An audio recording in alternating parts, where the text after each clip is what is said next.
करे, कितना भी अनाचार करे, अत्याचार करे, है कौन हिसाब लेने वाला? पर बैठा तो है कोई। और कैसा बैठा है? बोले जी लाठी लेकर के बैठा है। किसी ने कहा कैसी है उसकी लाठी?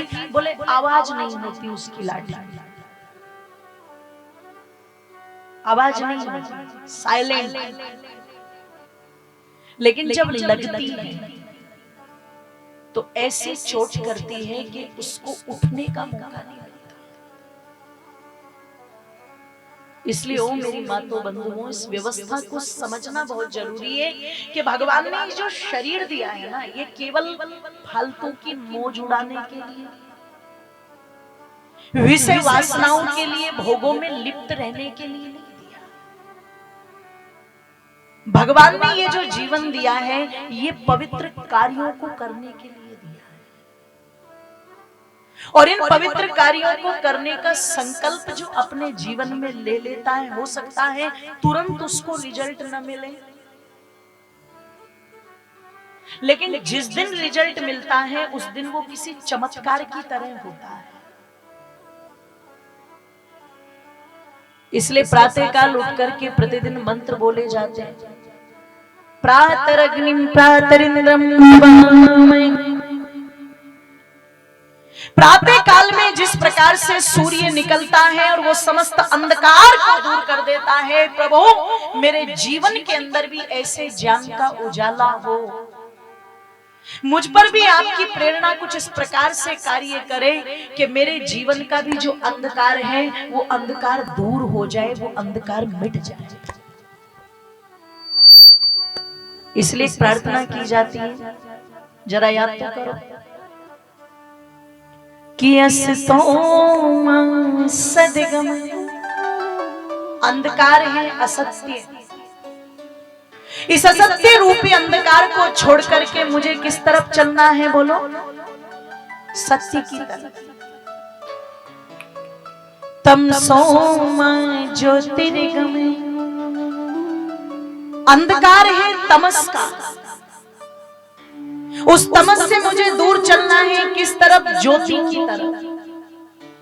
इसलिए प्रातःकाल जो घर में दीपक जलाते हैं, सायंकाल जो घर में दीपक जलाते हैं माताओं, वो प्रतीक होता है कि हमारे घर में किसी प्रकार का कोई अंधकार, जोर से बोलो। आज भी अपने यहाँ माना जाता है शाम का समय हो गया, अगर घर की लाइट बंद है तो क्या कहेंगे?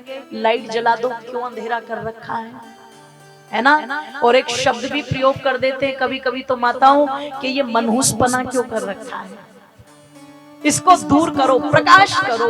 इसका मतलब अंधकार ही हमारे जीवन के अंदर मनुष्यत लेकर के आता है। तो दूसरी प्रार्थना भगवान से की कि मेरे जीवन का जो अंधकार है प्रभु, वो अंधकार मेरा दूर हो जाए और अंधकार से मैं किसकी तरफ चलूं? प्रकाश की तरफ चलूं। तीसरा कहा, मृत्योर्मामृतम गमय, मृत्यु से मैं अमरता की ओर जाऊं। और किसी ने पूछा अमरता क्या है, मृत्यु क्या है? शरीर से जीवात्मा निकल करके चली गई, क्या ये मृत्यु है? बिल्कुल भी नहीं, ध्यान रखिएगा। ओ मेरी माताओं, सेठ जी बैठे हैं घर में, एक बेचारा बहुत भूखा व्यक्ति आया, दरवाजा खटखटाया, सेठ जी ने देखा, हाँ बताओ क्या बात है? इसने कहा सेठ जी बहुत भूखा हूं, 2 रोटी दे दो, कोई कपड़ा नहीं चाहिए, कोई धन नहीं चाहिए, केवल 2 रोटी खिला दो। सेठ जी कुर्सी पर बैठे हुए चाय की चुस्कियां ले रहे थे, अखबार पढ़ रहे थे माता। सेठ जी ने कहा रुको रुको, आदमी आ रहा है। बेचारा रुका रहा सबर शांति के साथ। 10-15 मिनट जब खड़े खड़े हो गई, इसने कहा सेठ जी बहुत भूखा हूँ, थोड़ा सा 2 रोटी तो मंगवानी है। 2 रोटी की to बात है, मंगवा दो। अरे बोले बोला ना तुझसे कि आदमी आ रहा है। 10-15 मिनट फिर खड़ा रहा। अब जब 10-15 मिनट के बाद में कोई नहीं आया तो उसने कहा सेठ जी खिलानी हो तो बता दो, नहीं तो मैं चल देता हूं। तो सेठ जी क्या कहते हैं, चला जा, मुझ पर क्या एहसान करेगा तू, तुझे बोल दिया ना आदमी आ रहा है, आदमी आ रहा है। तो वो भूखा दरवाजे से चल पड़ा और चलते चलते गजब की बात कह गया और क्या कह गया कि सेठ जी थोड़ी देर के लिए आप ही आदमी बन जाते तो अच्छा रहता।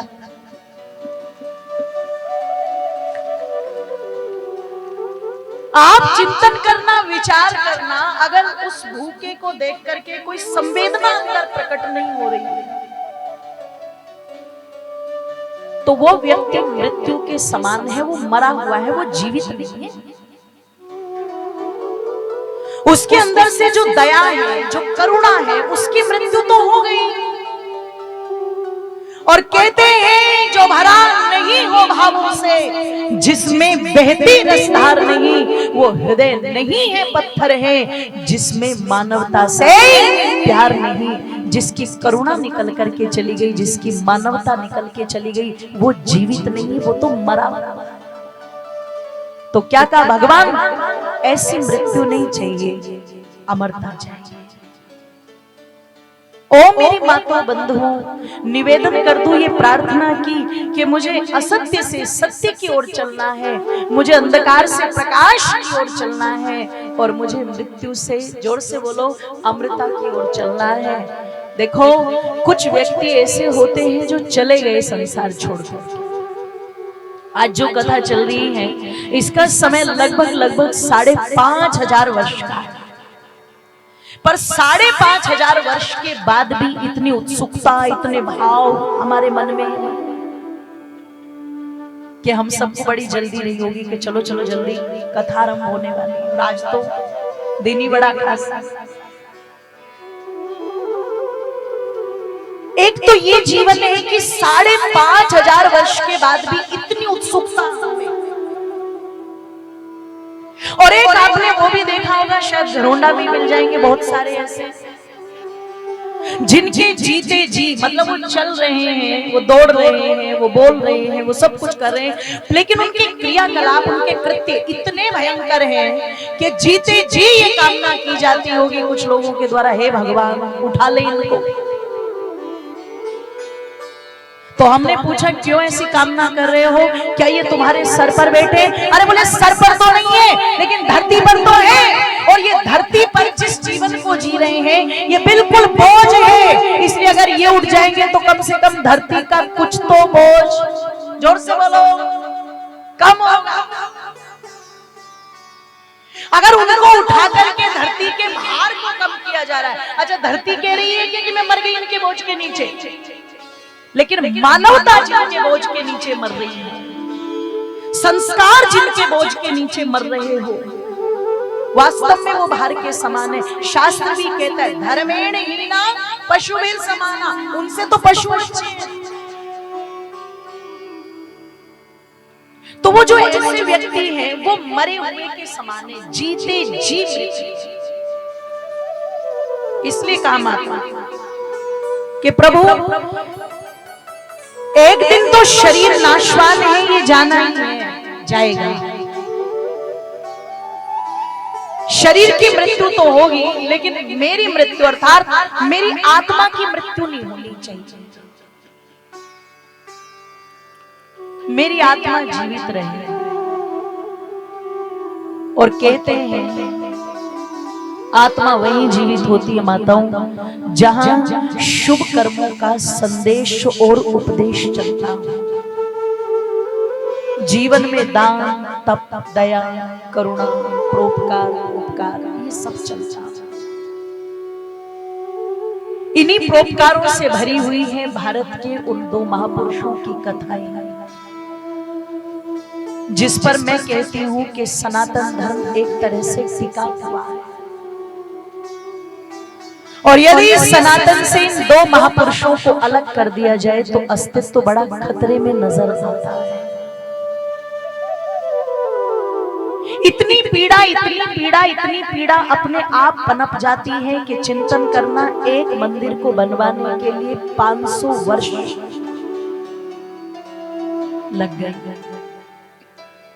लेकिन 500 वर्षों के बाद भी संकल्प इतना रहा, इतना रहा, इतना रहा कि चाहे हम मर जाएं, चाहे हम खप जाएं, चाहे गोली मारो, चाहे कुछ भी करो, लेकिन अंततः हम वही अयोध्या में मंदिर बनवा करके छोड़ेंगे। ध्यान रखिएगा, हम बिना मंदिर बनवाए रुकेंगे, रुके भी नहीं, झुके भी। और अब वहां पर बनवा लिया तो अब सीधी दृष्टि कहाँ रख लीजिए। जैसे घरोंडा में कथा घूमी ना, पहले हमने इसे अवध धाम बनाया और अब इसे हम मथुरा बना दिया। तो बोले अब ये तो काम हो गया, अब एक काम करो, दोबारा दृष्टि मोड़ो और सीधे मथुरा की तरफ दृष्टि करो, क्योंकि अयोध्या तो एक झांकी है और मथुरा काशी बाकी। दृष्टि उधर मोड़। पर ओ मेरी मातों बंधुओं, कह दूं आप लोगों के सामने कि ये प्रतिष्ठा उन नगरों में तो करनी ही है, पर चाहे भगवान राम हो, चाहे भगवान कृष्ण हो, उनकी प्रतिष्ठा अपने अंदर भी स्थापित करनी। और अगर वो व्यक्ति विशेष के अंदर स्थापित हो जाए तो भवनों को तोड़ा जा सकता है, इमारतों को तोड़ा जा सकता है, किसी इमारत को ध्वस्त किया जा सकता है, पर चिंतन करना, यदि आपके हृदय में उन महापुरुषों की प्राण प्रतिष्ठा हो गई, आपके हृदय तक उनका व्यवहार आ गया, आपके आचरण में, आपके चिंतन में उनका चित्त समा गया, आपने उनके कार्यों को अपना संकल्प बना लिया, तो बताओ आपके हृदय से उन महापुरुषों की प्रेरणाओं को कोई हटा सकता है क्या? जोर से बोलो। बिल्कुल नहीं हटा सकता। मंदिरों को तोड़ना संभव हो सकता है, लेकिन आपकी विचारों को, आपकी श्रद्धा को, उन महापुरुषों के प्रति आपकी निष्ठा को तोड़ दे, ये संभव बिल्कुल भी नहीं है। अरे वो निष्ठा और श्रद्धा थी छत्रपति शिवाजी के अंदर, लोगों ने छत्रपति शिवाजी को भले ही हानि पहुंचाई हो, लेकिन उनकी श्रद्धा और निष्ठा को कोई हानि, जोर से बोलो, नहीं पहुंचाई। वो सलामत रही, वो सुरक्षित रही। छोटा सा बालक वीर हकीकत राय खत्री, कितनी कोशिश की गई सियालकोट के अंदर, एक छोटा सा बालक माता, इतना प्रयास किया गया वाजिब खान के द्वारा कि इसकी चोटी को काट दिया जाए, इसके जनेऊ को काट दिया जाए। ये जो राम का नाम लेता है, ये जो कृष्ण का नाम लेता है, ये राम का नाम न लेकर के, कृष्ण का नाम लेकर के कुछ और ही नाम ले, बहुत प्रयास किए गए, पर उस बालक के हृदय में वो श्रद्धा प्रतिष्ठित थी। और जब उसके हृदय में वो श्रद्धा प्रतिष्ठित थी, तो वाजिब खान कहता रहा, चोटी कटवा दे, बोले बिल्कुल नहीं। जने उतार दे, बोले बिल्कुल नहीं। कि अगर तू चोटी नहीं कटवाएगा, तू जनेऊ नहीं कटवाएगा, तो हम तेरी गर्दन काट देंगे। इसने कहा देर मत लगाओ, काट दो। और अगर तुम्हारे हाथ कांप रहे हो तलवार से काटते काटते, तो लाओ मेरे हाथ में तलवार दे दो। मैं भले ही 13 वर्ष का हूं, भले ही 14 वर्ष का हूं, लेकिन मैं अपनी गर्दन अपने धर्म के लिए काटने की पूरी हिम्मत रखता हूं। लेकिन किसी माइकेलाल में ये ताकत नहीं कि जीते जी मेरे शरीर से मेरे धर्म को अलग कर सके। हकीकत पैदा भी इसी धर्म के साथ हुआ है और हकीकत मरेगा भी इसी धर्म के साथ। जब प्रतिष्ठा अंतःकरण में हो जाती है तो उस प्रतिष्ठा को कोई तोड़ नहीं सकता। और अगर आपके अंतःकरण में वो भावना नहीं है, आपके अंदर वो श्रद्धा नहीं है, तो फिर बाहर से तो आप कितना भी कुछ करते घूमो, फिर आप चाहे तिलक की जगह पूरा माथा लीप लो, एक रुद्राक्ष की माला की जगह पूरी बड़ी बड़ी मालाएं डाल लो, यहाँ बांधो, यहाँ बांधो, गले में पहनो, अगर अंदर आपकी वो भावना नहीं है तो फिर बाहर की प्रतिष्ठा तो कभी भी धराशायी, जोर से बोलो, हो सकती है। इसलिए ओ मेरी माताओं बंधुओं, कह दूं आप लोगों के मध्य में, आज लोग भूकंप विरोधी मकान बनाते ताकि ये हिल ना सके। मैं कहती हूँ तुम अपने आप को भी इतना मजबूत बनाओ, तुम्हारे अंदर भी अपने धर्म के प्रति, महापुरुषों के प्रति, उनके आचरण के प्रति इतनी निष्ठा हो कि तुम्हारी भी ये जो नींव है, ये जो फाउंडेशन है तुम्हारा, ये कभी हिल ना सके। ध्यान रखना, किसी भी परिस्थिति तुम्हारी डामाडोल स्थिति ना बने। आज हमारी डामाडोल स्थिति रहती है, हमें लगता है यहाँ पर चलो, हो सकता है यहाँ ज्यादा टावर काम कर रहे हो भगवान की, जी इधर चलो थोड़ा सा, इधर भगवान के टावर ज्यादा काम कर रहे हो। अच्छा एक बात बताना, भगवान एक ही जगह है या सब जगह? जोर से बोलो। अच्छा कहीं पर शक्ति कम और कहीं पर ज्यादा, ऐसा भी कुछ है क्या? ओहो, उसकी शक्ति तो सब जगह बराबर है, वो सब जगह बराबर है। बस लेने वाले पर निर्भर करता है कौन कितने रूप में उसकी कृपा को ले पा रहा है, कौन किस रूप में उस परमात्मा को बना रहा है। और अगर बनाना चाहते हो उस भगवान को तो थोड़ा सा अंतःकरण में झाड़ू लगा लेना। और क्यों लगा लेना?